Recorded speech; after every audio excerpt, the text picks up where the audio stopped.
ನಮಸ್ತೆ ವೀಕ್ಷಕರೇ, ಭೂಮಿಕಾ ಚಾನಲ್ಗೆ ಸರ್ವರಿಗೂ ಸ್ವಾಗತ ಸುಸ್ವಾಗತ. ಇಂದು ನಾವು ನಿಮ್ಮ ಮನೆ ಮತ್ತು ಮನಗಳನ್ನು ಮುಟ್ಟಲು ಹೊಸ ಮತ್ತು ವಿಭಿನ್ನ ಕಾರ್ಯಕ್ರಮದೊಂದಿಗೆ ಬರುತ್ತಿದ್ದೇವೆ. ನಮ್ಮ ಹೊಸ ಮತ್ತು ವಿಭಿನ್ನ ಕಾರ್ಯಕ್ರಮ ಅದುವೇ ನಮ್ಮ ಪ್ರಾಚೀನ ದೇಗುಲಗಳ ಇತಿಹಾಸ.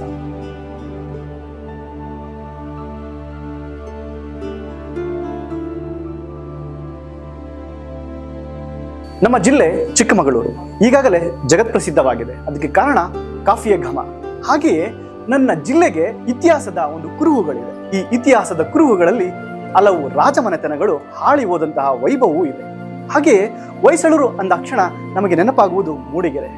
ಮೂಡಿಗೆರೆಯಲ್ಲಿ ಆದಂತಹ ಒಂದು ಘಟನೆ, ಆ ಸ್ಥಳ ಎಂಬತಕ್ಕಂಥ ರಾಜನ ಉದ್ಭವವಾಯಿತು. ಆ ನಂತರ ರಾಜಧಾನಿಯಾಗಿ ಇಡೀ ವಿಶ್ವಕ್ಕೆ ಪರಿಚಯ ಆಗುತ್ತಂತಹ ಬೇಲೂರು ಹಳೆಬೀಡಿನಂತಹ ಅದ್ಭುತವಾದ ಕಲಾಶಿಲ್ಪಗಳನ್ನ ನಾವು ಕೊಡುಗೆಯಾಗಿ ಕೊಟ್ಟಿದ್ದೇವೆ.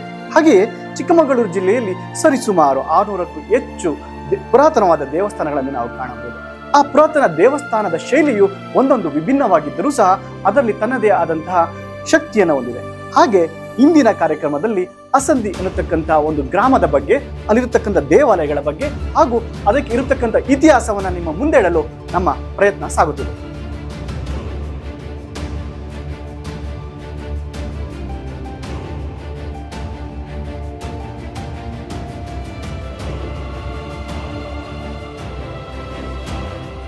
ಅಸಂದಿ ನಾಡು ಎಂದೇ ಆರಂಭದಿಂದಲೂ ಹೆಸರಾದ ಈ ನಾಡಿನಲ್ಲಿ ಕದಂಬರು, ಗಂಗರು, ಹೊಯ್ಸಳರು, ವಿಜಯನಗರದ ಅರಸರು, ಮೈಸೂರು ದೊರೆಗಳು ಹೀಗೆ ಪ್ರಸಿದ್ಧ ರಾಜಮನೆತನಗಳು ಆಳ್ವಿಕೆ ನಡೆಸಿವೆ. ಆದರೆ ಅಸಂದಿಯ ಗಂಗರು ಎಂದರೆ ಅಸಂದಿಯ ಮನೆಯ ಮಕ್ಕಳು, ಈ ನೆಲದ ಮಕ್ಕಳು. ಈ ನೆಲವನ್ನು ಮೂಲ ನೆಲೆಯಾಗಿಸಿಕೊಂಡು ಆಳ್ವಿಕೆ ನಡೆಸಿದ ವೈಭವದ ಅಂಶ ಚಿಕ್ಕಮಗಳೂರು ಇತಿಹಾಸದಲ್ಲಿ ಮಹತ್ವದ ಮೈಲಿಗಲ್ಲು.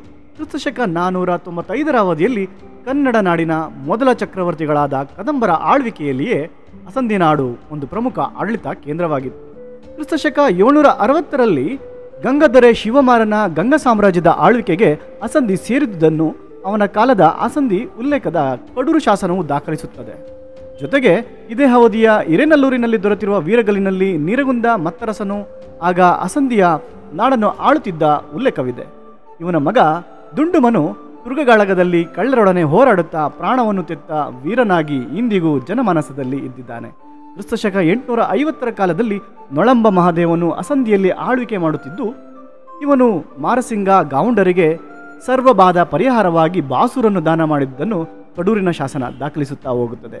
ಇದೇ ಮಾರಸಿಂಗ ಗಾವುಂಡನು ಕ್ರಿಸ್ತಶಕ 889ರಲ್ಲಿ ಗಂಗಾದೊರೆ 2ನೇ ರಾಚಮಲ್ಲನ ಕಾಲದಲ್ಲಿ ನೊಳಂಬ ದೊರೆಯ ದಾಳಿ ಸಂದರ್ಭದಲ್ಲಿ ಹೋರಾಡಿ ಮಡಿದನು. ಹಿರೇಬಾಸೂರಿನ ವೀರಗಲ್ಲು ದಾಖಲಿಸುತ್ತದೆ.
ಅಸಂಧಿಯ ನಾಡನ್ನ ಆಳಿದ ರಾಜಮನೆತನದಲ್ಲಿ ಗಂಗ ರಾಜಮನೆತನ ಬಹಳ ಪ್ರಮುಖವಾದದ್ದು.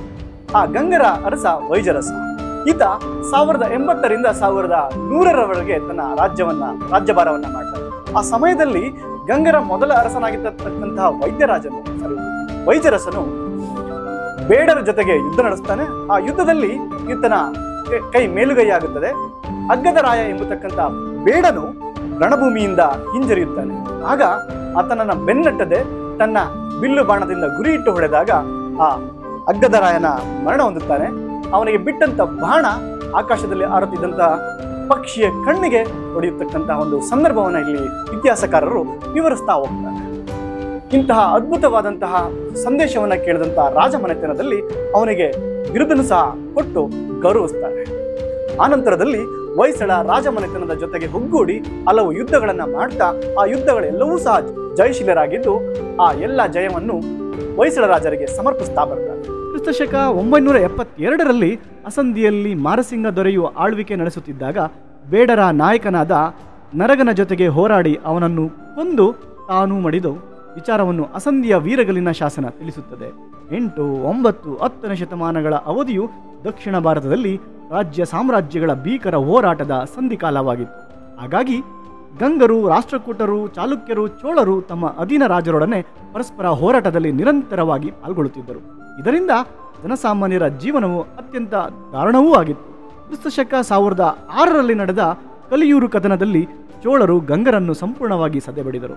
ಇಲ್ಲಿಗೆ ಗಂಗ ಸಾಮ್ರಾಜ್ಯದ ಅವನತಿಯಾಗಿ ಅಳಿದುಳಿದ ಗಂಗಧರೆಗಳು ಆಗ ಪ್ರವರ್ಧಮಾನರಾಗಿದ್ದ ಚಾಲುಕ್ಯರ ಮತ್ತು ಹೊಯ್ಸಳರ ಅಧೀನರಾಗಿ ಅಲ್ಲಲ್ಲಿ ಮಂಡಲಾಧೀಶ್ವರರಾಗಿ ಆಳ್ವಿಕೆ ನಡೆಸತೊಡಗಿದರು. ಹೀಗೆ ಅಸಂಧಿಯಲ್ಲೂ ಕೂಡ ಗಂಗರಸರ ನೇರ ಆಡಳಿತ ಕೊನೆಗೊಂಡು ಗಂಗಮನೆತನದ ಕುಡಿಯೊಂದು ಹೊಯ್ಸಳರ ಸಾಮಂತನಾಗುವ ಮೂಲಕ ಚಿಕ್ಕಮಗಳೂರು ಇತಿಹಾಸಕ್ಕೆ ಪ್ರಜ್ವಲಿತ ಅಧ್ಯಯನವೊಂದನ್ನು ಸೇರಿಸಿ ಸುಮಾರು 200 ವರ್ಷಗಳ ಕಾಲ ಅಸಂಧಿಯ ಮನೆಯ ಮಕ್ಕಳಾದ ಅಸಂಧಿ ಗಂಗರು ಒಂದು ರೀತಿಯ ಸ್ವತಂತ್ರ ಮನೋಭಾವದಿಂದ ಆಳ್ವಿಕೆ ನಡೆಸಿದುದನ್ನು 106 ಶಾಸನಗಳು ದಾಖಲಿಸಿವೆ. ಕ್ರಿಸ್ತಶಕ 1080ರಿಂದ 1250ರವರೆಗೆ ಅಸಂಧಿ ನಾಡಿಗೆ ಅಸಂಧಿ ಗಂಗರೆಂಬ ಅಸಂಧಿಯ ಮನೆ ಮಕ್ಕಳ ಆಡಳಿತ ಸುವರ್ಣಕಾಲವಾಗಿತ್ತು. ಕ್ರಿಸ್ತಶಕ 1080ರಿಂದ 1100ರವರೆಗೆ ಆಡಳಿತ ನಡೆಸಿದ ಮೊದಲನೆಯ ವೈಜರಸನು ಅಸಂಧಿಯಲ್ಲಿ ಅಸಂಧಿ ಗಂಗವಂಶದ ಆಳ್ವಿಕೆಯನ್ನು ಆರಂಭಿಸಿದ ಮೊದಲ ರಾಜನೆಂದು ಗುರುತಿಸಲಾಗಿದೆ. ಇಂತಹ ಅದ್ಭುತ ವೀರ ಇವನು. ಅಸಂಧಿಗೆ ಬೇಡರು ದಾಳಿ ಮಾಡಿದ ಸಂದರ್ಭದಲ್ಲಿ ಬೇಡ ದೊರೆ ಅಗ್ಗದರಾಯನು ಸೋತು ಬಂಕಿಯ ವನದೊಳಗೆ ಓಡತೊಡಗಿದಾಗ ವೈಜರಸನು ಅವನ ಮೇಲೆ ಒಂದು ಬಾಣವನ್ನು ಬಿಟ್ಟನಂತೆ. ಆ ಬಾಣವು ಅಗ್ಗದರಾಯನ ಎದೆಯನ್ನು ಸೀಳಿಕೊಂಡು ಆಕಾಶದಲ್ಲಿ ಹಾರಾಡುತ್ತಿದ್ದ ಹದ್ದಿನ ಕಣ್ಣಿಗೆ ಹೊಡೆಯುತ್ತಂತೆ. ಈ ಶೌರ್ಯಕ್ಕೆ, ಬಾಣದ ಕುಶಲತೆಗೆ ಅಲ್ಲಿದ್ದ ಜನರೆಲ್ಲ ಬೆಕ್ಕಸ ಬೆರಗಾದರಂತೆ. ಚಾಲುಕ್ಯ ಚಕ್ರವರ್ತಿ ಹೆಮ್ಮಡಿ ರಾಯನು ಕಣ್ಣಂಬಿನಾಥ ಎಂಬ ಬಿರುದನ್ನು ಕೊಟ್ಟನಂತೆ. ಇವನ ಶೌರ್ಯವನ್ನು ಮನ್ನಿಸಿ ಹೊಯ್ಸಳ ದೊರೆ ವಿನಯಾದಿತ್ಯನು ಮಂಡಲಾಧೀಶ್ವರನೆಂದು ತನ್ನ ಅಧೀನದಲ್ಲಿಯೇ ಗೌರವಪೂರ್ವಕವಾದ ಮನ್ನಣೆಯನ್ನು ಕೊಟ್ಟನು. ಇವನ ಮಗ ಎರೆಯಂಗದೇವನ ಕಾಲದಲ್ಲಿ ವೈಜರಸನು ದಾರಾನಗರ, ಚಕ್ರಕೋಟ, ಆಳ್ವಕೇಡ, ಕೊಂಕನಾಡು ಮೊದಲಾದ ಅನೇಕ ನಾಡುಗಳೊಡನೆ ಯುದ್ಧಗಳನ್ನು ಮಾಡಿ ಗೆದ್ದು ಆ ಗೆಲುವನ್ನು ಹೊಯ್ಸಳೇಶ್ವರರಿಗೆ ಸಮರ್ಪಿಸಿದನು. ವೈಜರಸನ ಪಟ್ಟದರಸಿಯಾದ ಪಟ್ಟಮ್ಮ ಮಹಾದೇವಿ ಅಂಗನಾದೇವಿಯನ್ನು ಶಾಸನಗಳು ಪ್ರೀತಿಯಿಂದ ವರ್ಣಿಸುತ್ತವೆ. ಮಹಾಶಿವಭಕ್ತೆಯಾದ ಇವಳು ಮುಕ್ಕಣ್ಣನ ವರದಿಂದ ನಾಡರಸ ಎನ್ನುವ ಮಗನನ್ನು ಪಡೆದಳಂತೆ. ಶಿವನ ಅನುಗ್ರಹದಿಂದ ಹುಟ್ಟಿದ ನಾಡರಸನು ಅಸಂಧಿಯಲ್ಲಿ ರಾಜ್ಯಭಾರ ನಡೆಸಿದ. ಇವನ ಪ್ರಶಸ್ತಿ ಬಿರುದುಗಳನ್ನು ವರ್ಣಿಸಿದಷ್ಟು ಶಾಸನಗಳಿಗೆ ತೃಪ್ತಿ ಇಲ್ಲ. ಸತ್ಯವಾಕ್ಯ ಕೊಂಕಣಿವರ್ಮ, ಧರ್ಮರಾಜಾಧಿರಾಜ, ವಂದಿ ಜನ ಕಳ್ವಭುಜಂ,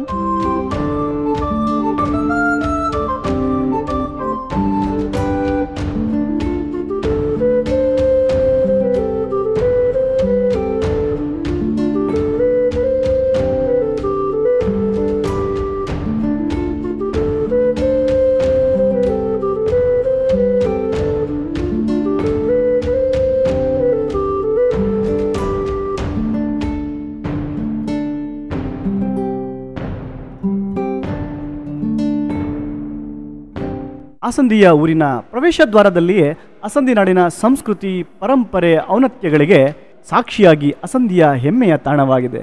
ಅಸಂಧಿಗೆ ಕಾಲಿಟ್ಟವರನ್ನೆಲ್ಲ ಪ್ರೀತಿಯಿಂದ ಸ್ವಾಗತಿಸುವ ಸ್ಮಾರಕವಿದೆ. ಈ ಸ್ಮಾರಕವು ನರಸಿಂಹ ಭೂಪಾಲನ ಶ್ರೇಷ್ಠವಾದ ಕಾಮಗಾರಿಯ ಕೃತಿ ಸಾಕ್ಷಿಯಾಗಿ ಅಸಂಧಿಯ ಬ್ರಹ್ಮೇಶ್ವರ, ಗಂಗೇಶ್ವರ, ತ್ರಿಕುಟಾಚಲ ದೇವಾಲಯ ರೂಪುಗೊಂಡಿದೆ. ತಂದೆ ತಾಯಿಯರ ಮರಣ ನಂತರ ಅವರ ಹೆಸರಿನಲ್ಲಿ ನಿರ್ಮಿಸಿರುವ ಈ ದೇಗುಲಕ್ಕೆ ಲಿಂಗ ಪ್ರತಿಷ್ಠಾಪನೆ ಮಾಡಲು ಲಿಂಗವನ್ನು ಶ್ರೀಶೈಲದ ಪಾತಾಳ ಗಂಗೆಯಿಂದ ತರಿಸಿದ್ದನೆಂಬುದು ಈ ನಮ್ಮ ನರಸಿಂಹರಾಜನ ಹೆಮ್ಮೆ.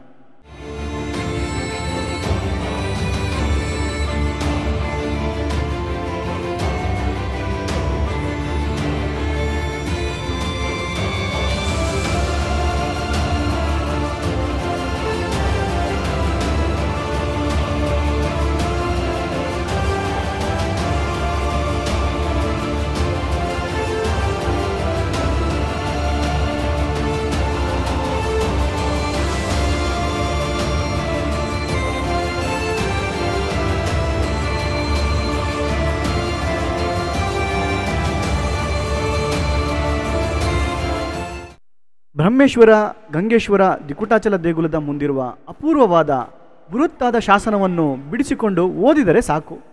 ಕ್ರಿಸ್ತಶಕ 1191 ಏಪ್ರಿಲ್ 20ರಂದು ಅಸಂಧಿಯ ಗಂಗದೊರೆ ನರಸಿಂಹ ಭೂಪಾಲನಿಂದ ರಚಿಸಿ ನಿಲ್ಲಿಸಲ್ಪಟ್ಟಿತು. ಈ ದೇಗುಲದ ಮೂಲಕ ತನ್ನ ತಂದೆ ತಾಯಿಯರ ಹೆಸರುಗಳನ್ನು ಚಿರಸ್ಥಾಯಿಯಾಗಿ ಮಾಡಿದ ಸಂತೃಪ್ತಿ ಇಲ್ಲಿದೆ.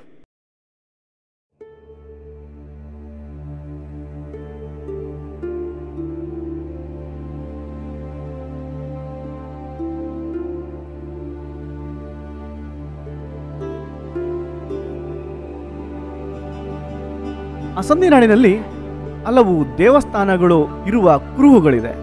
ಆ ದೇವಸ್ಥಾನಗಳು ಪೂರ್ಣ ಪ್ರಮಾಣದಲ್ಲಿ ಇಲ್ಲದಿದ್ದರೂ ಸಹ ಇತಿಹಾಸದಲ್ಲಿ ಹೆಸರು ಪೂರ್ಣವಾಗಿದೆ. ವೀರಭದ್ರೇಶ್ವರ, ಕಲ್ಲೇಶ್ವರ, ಚಂಡಿಕೇಶ್ವರ, ಲಕ್ಷ್ಮೀ ರಂಗನಾಥ ಸ್ವಾಮಿ, ಆಂಜನೇಯ, ಸಾವಂತ್ರಮ್ಮ ಹಾಗೂ ಪಶ್ಚಿಮಾಭಿಮುಖವಾಗಿರುವ ಸಿದ್ದೇಶ್ವರದಂಥ ಗುಡಿ ಗೋಪುರಗಳು ಇಲ್ಲಿ ಕಾಣಸಿಗುತ್ತವೆ. ಹೀಗೆ ಹಾಳು ಬಿದ್ದಂತಹ ಅನೇಕ ದೇವಸ್ಥಾನಗಳನ್ನು ಅಲ್ಲಿನ ಯುವಕರು, ನವಯುವಕರು ಈಗ ಎಚ್ಚೆತ್ತುಕೊಂಡು ಆ ದೇವಸ್ಥಾನಗಳ ಜೀರ್ಣೋದ್ಧಾರ ಕ್ರಿಯೆಗಳನ್ನು ಮಾಡುತ್ತಾ ಆ ದೇವಗಳಿಗೆ ಮತ್ತೊಂದು ಹೊಸ ರೂಪವನ್ನು ಕೊಡುತ್ತಾ ಬಂದಿದ್ದಾರೆ. ಆ ದೇಗುಲ ಹೇಗಪ್ಪ ಇತ್ತು ಅಂದ್ರೆ ಅಲ್ಲಲ್ಲಿ ಸೋಮಾರಿ ಕಟ್ಟೆಯಾಗಿ ಬಳಸ್ಕೊಳ್ತಾ ಇದ್ರು. ಅಲ್ಲಿಯ ಹಳ್ಳಿಯ ಜನಕ್ಕೆ ಅದರ ಒಂದು ಗಾಳಿ ಗಂಧ ಗೊತ್ತಿಲ್ಲದೆ ಆ ಸ್ಮಾರಕಗಳನ್ನ ನಾಶಪಡಿಸ್ತಾ ಇದ್ರು. ಆದರೆ ಅಸಂಧಿ ನಾಡಲ್ಲಿ ಮತ್ತೊಂದು ಗಂಗರ ತಲೆಮಾರು ಬಂದಂತೆ ಅಥವಾ ಒಬ್ಬ ರಾಜನ ಸಂತತಿ ಮತ್ತೆ ಬಂದ ಹಾಗೆ ಅಲ್ಲಿರತಕ್ಕಂಥ ಯುವಕರು ಎಚ್ಚರಗೊಂಡು ಆ ದೇವಸ್ಥಾನವನ್ನ ಮತ್ತೆ ಪುನರುಜ್ಜೀವನಗೊಳಿಸಿದ್ದಾರೆ. ಉದುಗಿ ಹೋಗಿದ್ದಂತಹ ಶಾಸನಗಳನ್ನ ಮೇಲೆತ್ತುವಲ್ಲಿ ಹಾಗೂ ಕೆಡವಿ ಬಿದ್ದಂತಹ ದೇವಸ್ಥಾನಗಳ ಕಲ್ಲುಗಳನ್ನು ಮತ್ತೆ ನಿಲ್ಲಿಸಿ ಆ ದೇಗುಲದ ರೂಪವನ್ನು ನೀಡಿ ಅದಕ್ಕೆ ಭವ್ಯವಾದ ಸ್ವರೂಪವನ್ನು ತಂದುಕೊಟ್ಟಿದ್ದಾರೆ. ಅಂತಹ ಯುವಕರು ಈಗಲೂ ಸಹ ನಾವು ಅಸಂಧಿ ನಾಡಿಗೆ ಹೋದರೆ ಅವರ ಪರಿಚಯ ನಮಗೆ ಸಿಗುತ್ತಾ ಹೋಗುತ್ತದೆ. ಅವರ ಶ್ರಮ, ಅವರ ತಾಳ್ಮೆ, ಅವರ ಬುದ್ಧಿವಂತಿಕೆ ನಮಗೆ ಮತ್ತೆ ಅಸಂಧಿ ನಾಡಿನ ವೈಭವವನ್ನ ಪರಿಚಯ ಮಾಡಿಕೊಡುತ್ತಾ ಹೋಗುತ್ತೆ.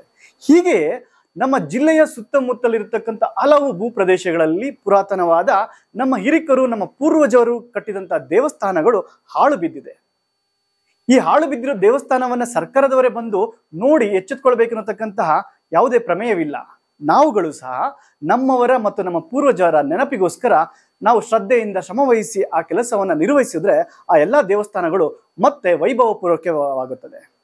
ಈ ವೈಭವಕ್ಕೆ ಅಥವಾ ಈ ವೈಭವ ಪೂರ್ವಕ ದೇವಸ್ಥಾನವನ್ನು ನಿರ್ಮಿಸಲಿಕ್ಕೆ ನಮಗೆ ಒಂದು ದೊಡ್ಡ ಉದಾಹರಣೆ ಯಾರಪ್ಪ ಅಂದ್ರೆ ಅಸಂಧಿ ನಾಡಿನಲ್ಲಿರ್ತಕ್ಕಂಥ ಹಲವು ಯುವಕರು. ಈ ಯುವಕರನ್ನ ಭೇಟಿ ಮಾಡಿದಾಗ ಅದರ ಶ್ರಮವನ್ನ ನೀವು ಕೇಳಿ ತಿಳಿದುಕೊಂಡು ನಿಮ್ಮ ಹಳ್ಳಿಗಳಲ್ಲಿ ಮತ್ತು ನಿಮ್ಮ ಮನೆಯ ಪಕ್ಕದಲ್ಲಿರತಕ್ಕಂತಹ ಹಳೆಯ ಪುರಾತನವಾದ ಶಿಲಾಶಾಸನಗಳನ್ನು ಅಥವಾ ದೇವಸ್ಥಾನಗಳನ್ನ ಮತ್ತೆ ಉದ್ಧರಿಸತಕ್ಕಂಥ ಕಾರ್ಯಕ್ಕೆ ನೀವು ಕೈ ಹಾಕಿದ್ರೆ ನಮ್ಮ ಇತಿಹಾಸ ಮತ್ತೆ ಬೆರಗಾಗಿ ನಮ್ಮ ಮುಂದೆ ಬಂದು ನಿಲ್ಲುತ್ತದೆ. ಇದು ಇಂದಿನ ಸಂಚಿಕೆ. ಮುಂದಿನ ಸಂಚಿಕೆಯಲ್ಲಿ ಮತ್ತೆ ನಿಮ್ಮೊಂದಿಗೆ ಭೇಟಿಯಾಗುತ್ತೇವೆ. ನಮಸ್ಕಾರ.